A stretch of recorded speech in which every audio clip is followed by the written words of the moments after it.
Bun găsit, vă spun, la emisiunea BEU. Sunteți cetățeni europeni și da, aveți foarte multe drepturi. Astăzi o să vorbim despre ceea ce înseamnă beneficiile sociale și alocațiile în alte țări din Uniunea Europeană. E o dezbatere importantă și ține și de viitorul copiilor noștri, felul în care construim acest sistem. Avem detalii despre ceea ce se întâmplă în România și o să vedem cum sunt sistemele din alte țări europene.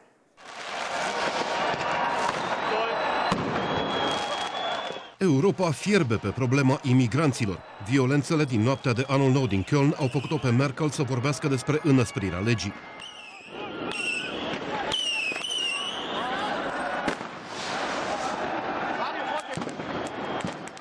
Tot mai multe state europene se gândesc acum la măsuri care mai ciudate. Danemarca, de exemplu, ar vrea confiscarea banilor lichizi și a altor bunuri de valoare ale imigranților nou veniți. În acest context general, în multe din statele Uniunii, partidele extremiste au câștigat popularitate prin campanii pentru reducerea imigrației. Exemplul cel mai clar vine din Franța, dar și din Marea Britanie, unde UKIP a adunat tot mai mulți adepți. Problema e că lucrurile scapă de sub control și se ajunge la declarații precum cea a lui Ted Bennett, care a spus despre români că sunt niște gunoaie.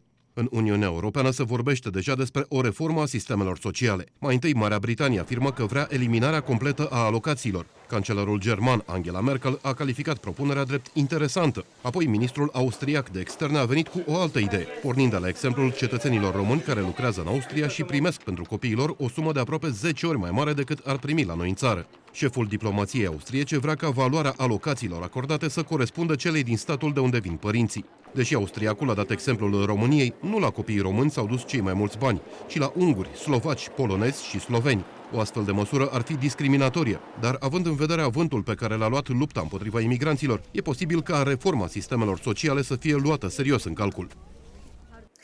Today here with me are Madam Cecilia Wikström from ALDE Sweden. Thank you for being with me.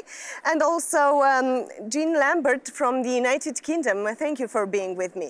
I will start the discussion from the allowances. How is this system made in the European states, Mrs. Wikström? Well, one of the foundations is a free movement for human beings, which means that European citizens are free to move, to settle, to work, to love, to enjoy life all over Europe. And that should be equal, there should be a guaranteed equal treatment for all EU citizens. So that means that the Swedish citizen that would like to go to work in the UK, for instance, should be free to do so and enjoy the same benefits as a national citizen in the UK. And the same goes for Romania. The Romanian citizen that would come to Sweden for purposes of study, research or work should have exactly the same treatment as any Swedish citizen. This is a core value for Europe and must remain one of the core pillars, the backbone of the Union. There is a discussion at the European level. I've heard the Austrian chief diplomat that wants that the amount of allowances granted by his states, for example, to match that of the states from where the parents of the children come from. This means that, for example, a Romanian citizen living in UK or in Sweden will receive only the amount of allowance that is to be paid in Romania, let's say 10 euros, 20 euros, not at the level of Sweden or the United Kingdom. Is this right? Well, it may be correct what he said, but it's not right in the sense, I think, of just to do that. Part of the discussion that certainly is going on in the UK at the moment is about child benefit and what happens for people who are working in the UK but whose children don't live in the UK. And therefore there is this discussion going on about, well, okay, the UK will pay child benefit, but if your children live in Romania, we pay it at the level that they would get in Romania. And this is put sometimes as part of a debate about fairness. You know, is it fair that somebody whose children don't live in the UK should still get child benefits. Some of us would say, if you're living in the UK and you are entitled to child benefits, you should get them wherever your children live. So this is part of the discussion about, you know, different ideas of fairness as some people see it. And I think that this is one of those things which might sound very fair, but is not really justice. Coming back to you, yeah. I would say that it's pure discrimination. It's a behavior that is discriminatory towards other EU citizens, because if you continue with this Romanian example of somebody coming to the UK to work, it means that the person is paying taxes in the UK. And if you contribute to the common economy of the country, you should also benefit from the benefits that you're entitled to as a taxpayer in this particular country. So I find it absolutely absurd that you would not enjoy the same benefits as any other working person in the UK. Do you think that this comes from the migration problem? That is the main thing that scared people from other states? This is the problem, or is another source of this way of thinking? It's a new narrative coming up. It's a narrative that needs to be changed. It's a narrative where we are separating or trying to label people differently depending on where they come from. We are, and I want to underline it, we are all European citizens, and we do all enjoy free movement within the European Union.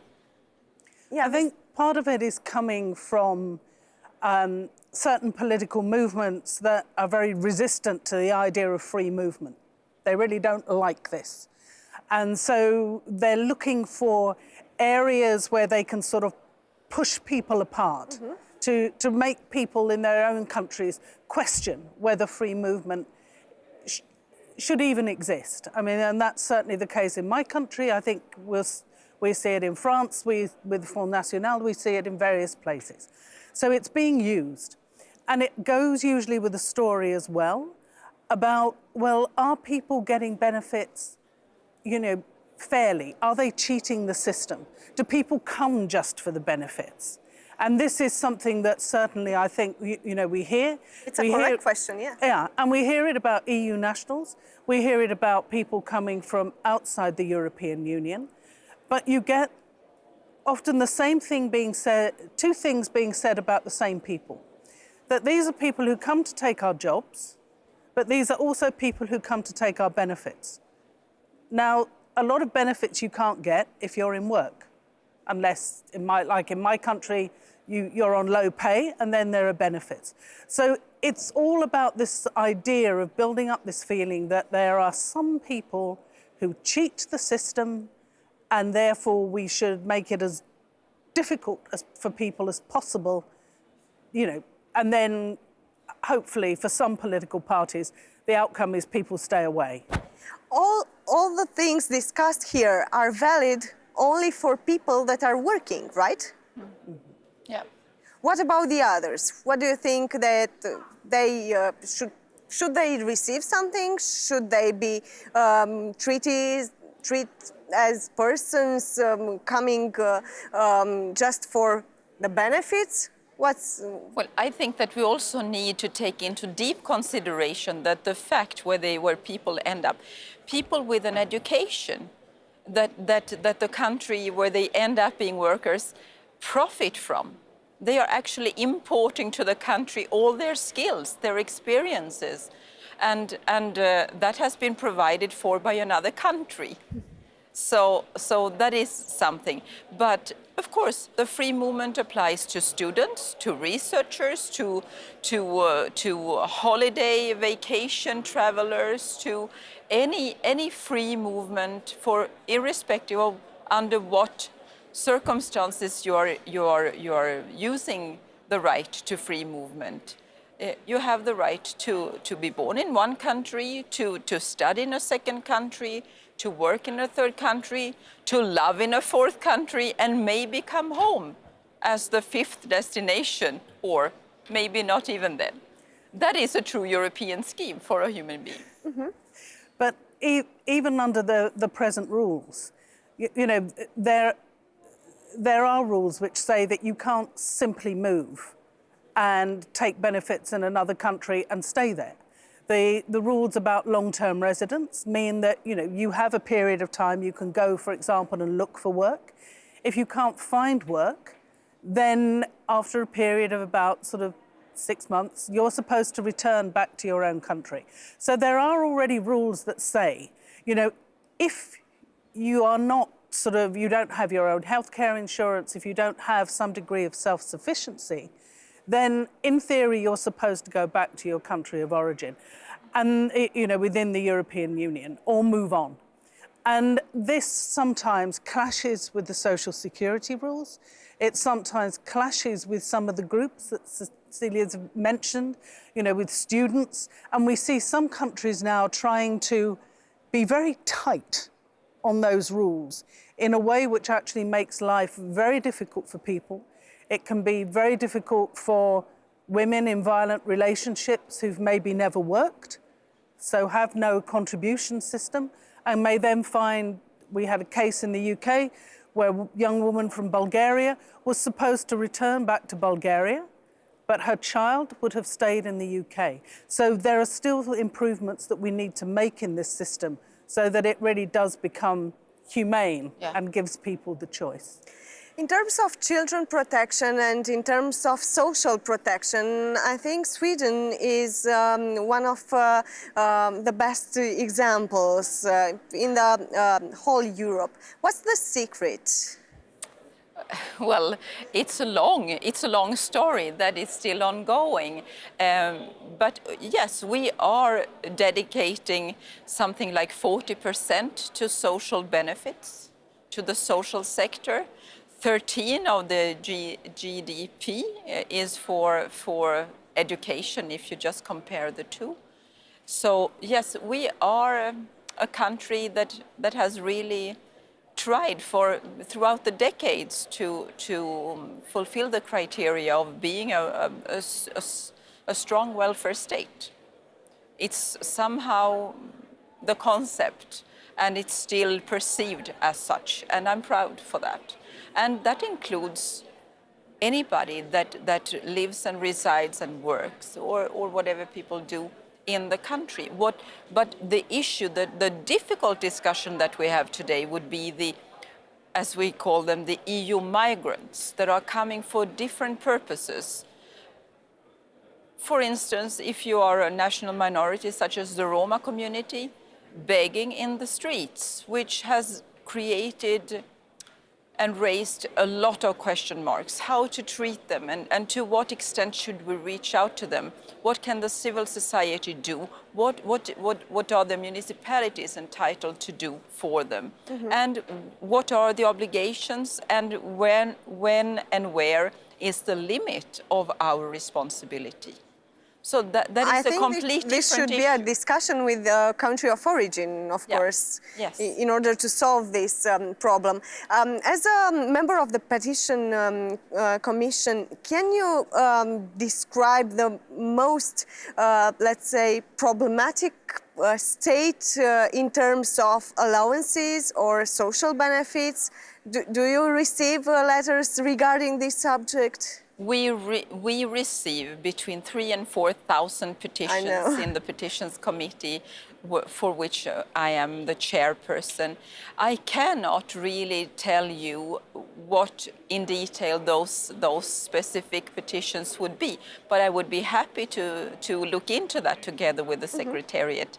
I'm not ready at this moment to specify how many and what topics, but I would say that the cross-border... It was a general remark. I would say that the cross-border element is a very frequent petition, a petition that will come up. And it could be cross-border custody cases, for instance, where a mother is from one country and the father from another, and then they split up, and then how should the custody be divided, or with whom should the child remain? This is a very common petition, but it doesn't concern this field, only not primarily, but secondarily, because there comes also the question on the social benefit for the child, for instance. To whom should it be paid and under what circumstances, and so on and so forth. Just one question. In the end, in the United Kingdom, do you consider that you do your best for your citizens in terms of social benefits and allowances and the social protection? You'll get different answers depending as to where people are from politically. I think that there's more that we can do. One of the things we're very bad at in the UK is we make the system very complicated. So therefore, people have to really sort of work hard to work their way through the system to find out what their entitlements are. So the amounts can be reasonable, but it can be very difficult to claim. So that's a big problem for us. And I think increasingly too, we're seeing a government which is looking at cutting the levels of benefit without looking at what that does to your risk of being in poverty. And that's something that a lot of member states, I think, need to look at, that benefits should be there to keep people out of poverty and to help them get back, into society. Thank you both for being with me today. We will continue our discussion with Romania and its situation. În România, un copil primește alocație chiar dacă părintele nu muncește. Sunt bine cunoscute cazurile de familii care trăiesc doar din alocația copiilor. Nu se poate treaba asta, domnule, să lucrăm pentru mâncare. Aia care trebuie să dea la copii așa, dacă tot o da să dea cantină la oameni săraci, nu? Nu se orientează pentru mâncarea aia. Era bine că nu lucram, dar păi să lucrăm o lună de zile cu social, cu tot nu se orientează pe figul ăsta. Nu-i bine să ne pune la muncă pentru cantină. Nu e bine. Lucrul ăsta nu a fost niciodată. Bătaie de bajoc. Deci, nu știu, mi se pare, prea absurd. Țara noastră e la coada clasamentului european în ceea ce privește nivelul alocațiilor pentru copii. Doar la Grecia e mai rău. Chiar și după majorare, în România alocația pentru un copil abia dacă ajunge la 20 de euro. Ca să vă dați seama cât de mare e diferența, în Germania un copil primește de la stat între 110 și 160 de euro, în funcție de vârstă. În Olanda, în funcție de vârstă, copilul poate primi și până la 274 de euro alocație. Suedezii au o alocație ceva mai mică de 113 euro, dar statul mai acordă o alocație în plus pentru studiile copilului. Cea mai mare alocație o acordă Luxemburg, acolo suma poate depăși 800 de euro. La finalul anului 2014, oficial, peste 80.000 de copii din România aveau părinții plecați la muncă în străinătate. Cei care lucrează legal în alt stat comunitar pot cere de acolo alocația, chiar dacă și-au lăsat copiii în România. Tot ce trebuie să facă este să completeze un formular special, E411. Atenție, unele state, Austria, de exemplu, nu acordă alocație decât dacă părinții au luat copilul cu ei. Mai este un lucru important de subliniat. Copiii primesc oriunde în Europa alocație de la un singur stat sau, după caz, pot beneficia de o diferență din țara care oferă un nivel mai mare. Continuăm discuția noastră despre ceea ce înseamnă alocațiile în România, dar și în alte țări din Uniunea Europeană, beneficiile sociale, protecția socială. Alături de mine astăzi este Gabriela Mara. Gabriela, ești consilier local aici în Belgia și ai lucrat la Centrul Public de Acțiune Socială. Cât de importante sunt schemele făcute, de fapt, gândite pentru beneficii sociale, pentru alocații? Schemele sunt, bineînțeles, în Belgia putem spune că sistemul social este foarte bine pus la punct pentru că el protejează practic pe toți cetățenii care sunt rezidenți în Belgia. Nu este vorba doar de cetățenii belgieni, este vorba și de ceilalți cetățeni care se instalează în Belgia și pot beneficia de această protecție socială, de aceste ajutoare sociale. Bineînțeles, după o perioadă de rezidență de 5 ani neîntreruptă, ei pot beneficia de această schemă socială. Belgia oferă, deci, atât ajutoarele sociale, deci tot ceea ce înseamnă pentru salariați, pentru angajați, precum și pentru independenți, cei care lucrează ca persoane fizice autorizate, care și ei beneficiază de foarte multe acoperiri pentru riscuri și există de asemenea aceste ajutoare sociale sau ajutoare pentru integrare în societate și pentru alte categorii de persoane care nu beneficiază neapărat de un venit suficient pentru a putea trăi în Belgia. Ce este un astfel de centru public de acțiune socială? Ce se întâmplă într-un astfel de centru? Centru public de acțiune socială este un organism public care acordă aceste ajutoare sociale și deci veghează la bunăstarea cetățenilor de pe teritoriul Belgiei. Există câte un centru public de acțiune socială în fiecare comună din Belgia și toți cetățenii care sunt într-o situație mai precară se pot adresa acestor centre de acțiune socială. Acest lucru înseamnă că în momentul în care ei nu au venituri suficiente sau au anumite probleme, se pot adresa centrelor SPS-urilor, cum sunt numite în Belgia, și acolo vor primi tot felul de ajutoare, pot primi ajutoare în funcție de fiecare persoană, deci fiecare caz în parte este luat, analizat, se efectuează o anchetă socială și se pot acorda ajutoare sociale persoanelor.